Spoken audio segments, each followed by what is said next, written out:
Let's talk about napkins. All You right. start Yeah. with your summary.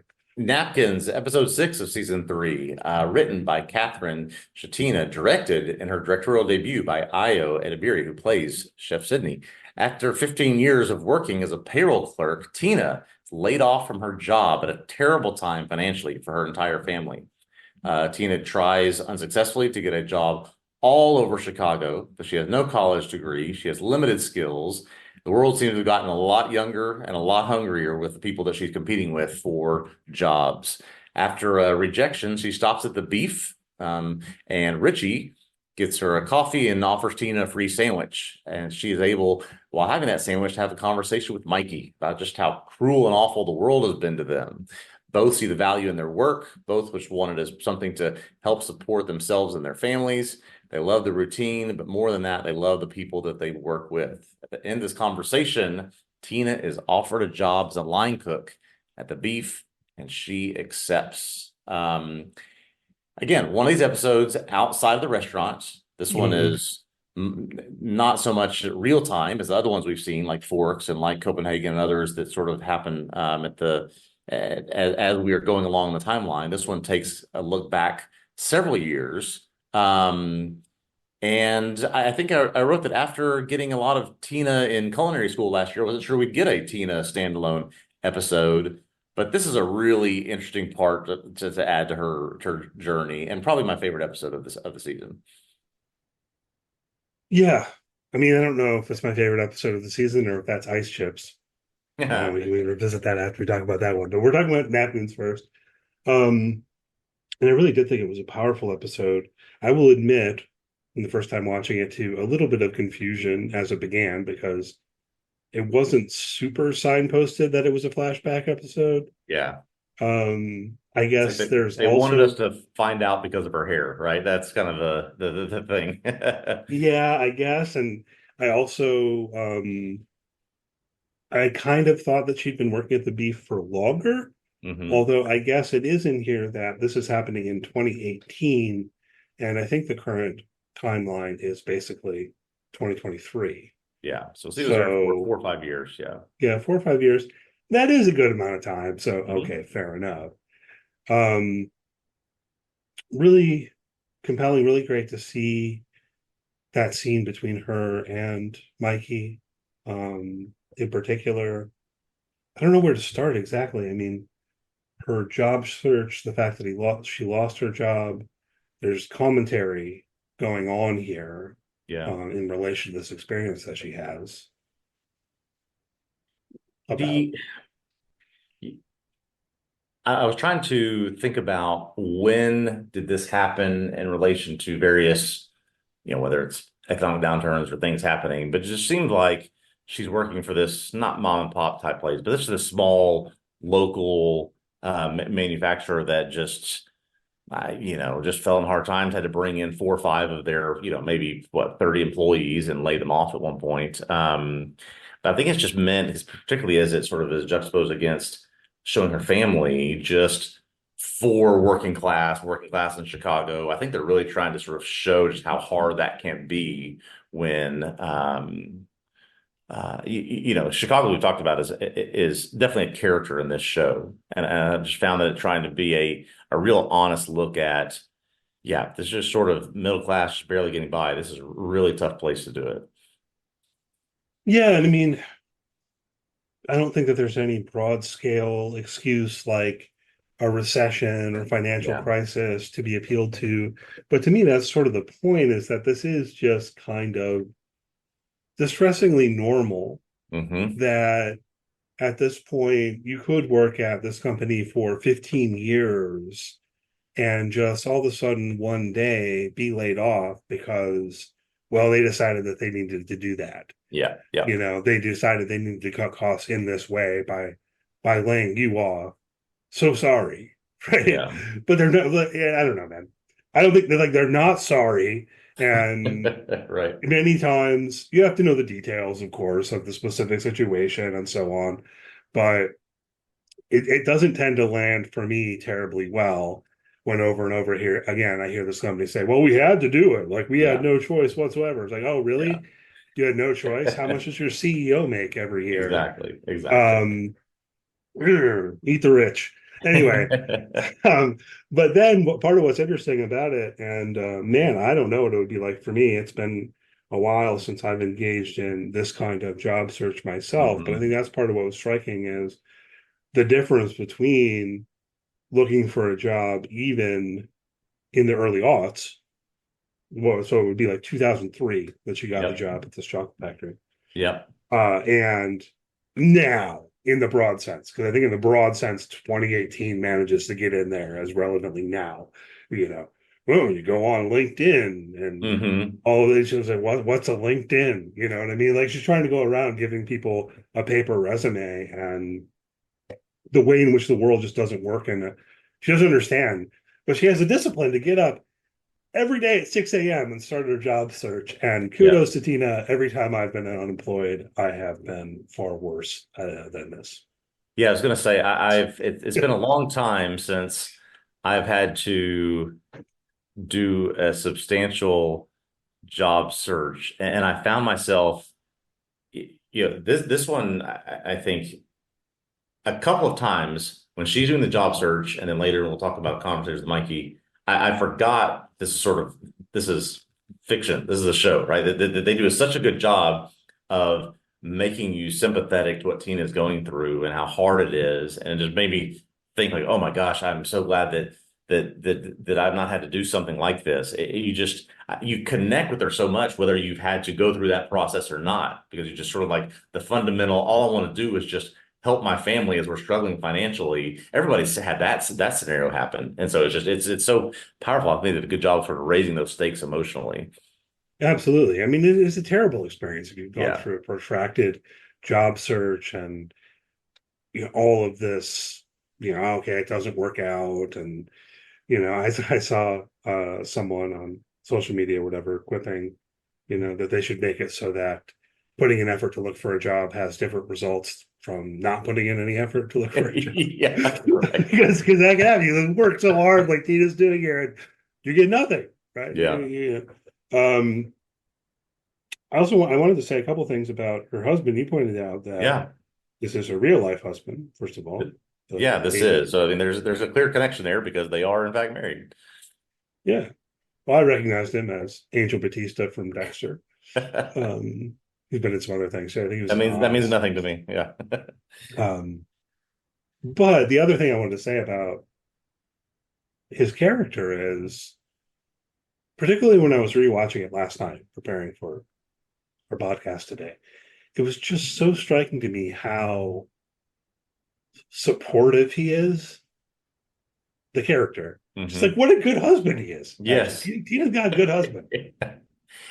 Knowing that he has gone through his own professional heartache in terms of waiting for promotion, waiting for these opportunities, telling he's going to, or being told he's going to get them, and them never coming. To be immediately sympathetic to Tina after she loses her job and encouraging her, and not just never saying just settle. We need you to get something so we can get some money coming in. Just constantly pushing her and encouraging her along the way. I thought it was to create that what is actually a real family dynamic. I mean, they just really, I think, established that well in a very few scenes that he's in. Right. He's just telling her not to worry about it, telling her not to panic, you know. But of course he knows, and she knows that he knows that it's a problem, right? They Yeah, had their rent yeah, raised on them. I mean, that's another thing.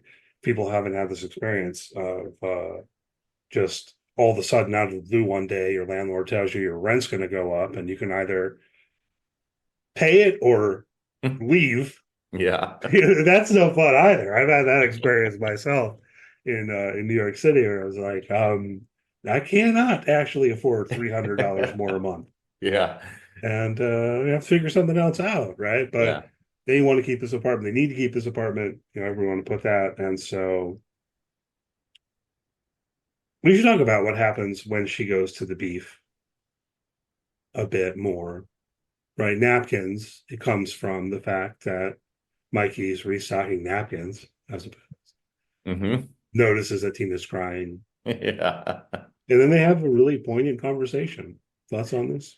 Yeah, he does a good job, I think. If you're first of all, good for him because I see that situation and I kind of step away, I back off, right? I'm afraid of how to handle it, but he sort of breaks the ice with this line of, "Oh, the sandwich isn't really that bad, is it?" This Yeah. kind of trying to make a connection with her, and I just I don't know how many things I've seen with John Bernthal in them over the years.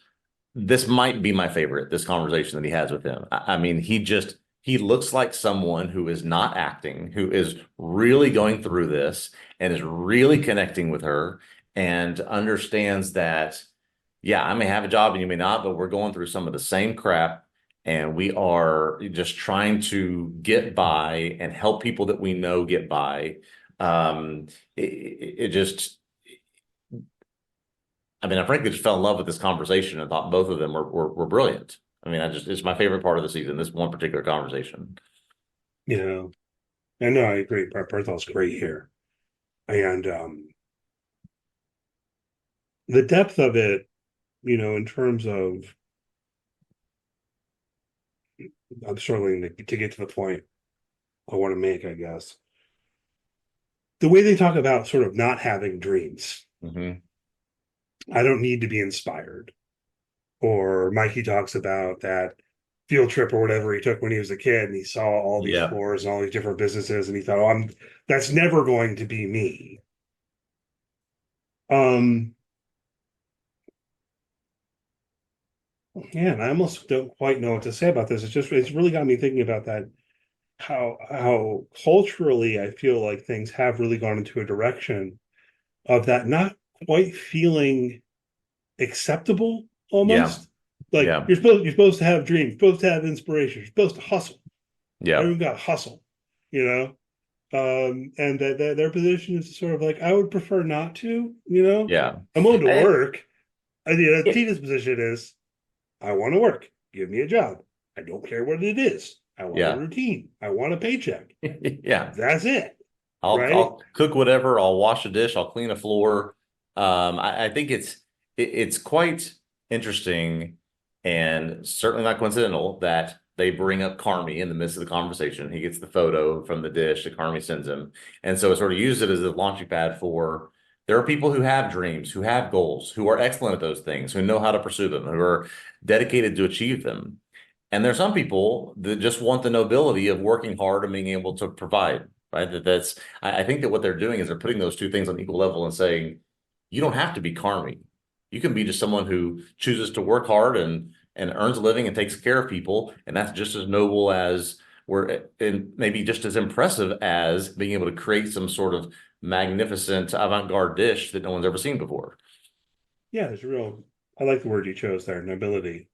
Really respectable about it. Yeah. But then, also let's think about bring in some other things. Like think about Tina's arc overall. Most of what we've seen of Tina has been after what we see in Yeah. Napkins, right? So we have to reconstruct it a bit. You go back to season one when Carmi comes in, he's disrupting her routine. She just wants to keep working her job and collecting her paycheck and all of that. And now this guy is trying to come in and change everything and so Mhm. on. So I think we should also think retrospectively about her ultimate buy-in to that and what happens in season two and her episode in season two in terms of going to culinary school and so on and so forth. But I don't think that there's like some break there or something. I don't think Tina's quite changed her mind Right. from her position here. More that she has come to invest in what she's doing as a chef in a way that goes beyond just wanting to do this for a paycheck or whatever. I don't know if I'm making sense Yeah, here. I actually thought along those same lines that it was interesting in season one, Tina struggles to make the mashed potatoes or make these things that are up to Carmi's standards. More simpler things, but still struggling to do it. Works hard, is able to achieve it. Season two goes to culinary school. She's the youngest one, struggles at first, then makes it to the sort of test dishes, having trouble with some of I think it's the steak dish at the end, right? So she's struggling, but she's working hard to achieve it. Season three, she's struggling with the pasta dish. She's struggling with with the changing menu every day. But still, it's that work ethic, that idea of I want to create whatever it's going to be. I want to create that routine or that system so that I can do it. She doesn't stop working when she reaches that barrier. I think that's, one of the most commendable things about Tina is that she's constantly faced with these things or new challenges, and she's risen to achieve them. Whether she sees fine dining as like this, I've now fallen in love with it. It's the thing ahead of her, and so she's not afraid of those challenges.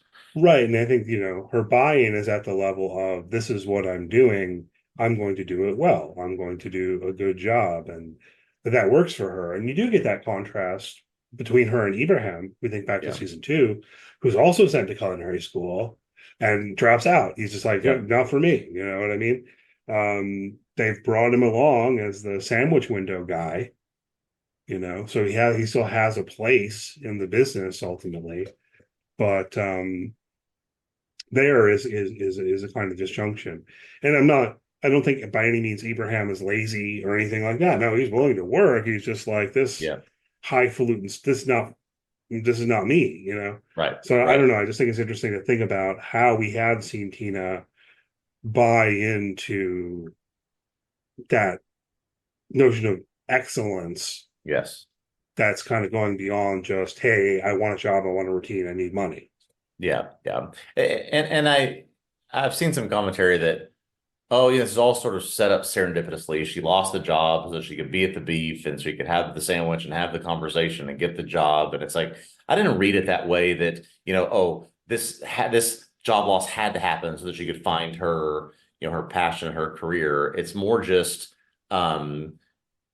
would she have taken that job or applied there if she and Mikey had not had that conversation and made that connection, right? It's just that wasn't the type of place she was applying. It was more of I can connect with people here. I can connect with what they're trying to do, and Mike and I seem to be very very much on the same page with a lot of things. So it's not just like, oh, this was always ordained that this is the way that it was going to be.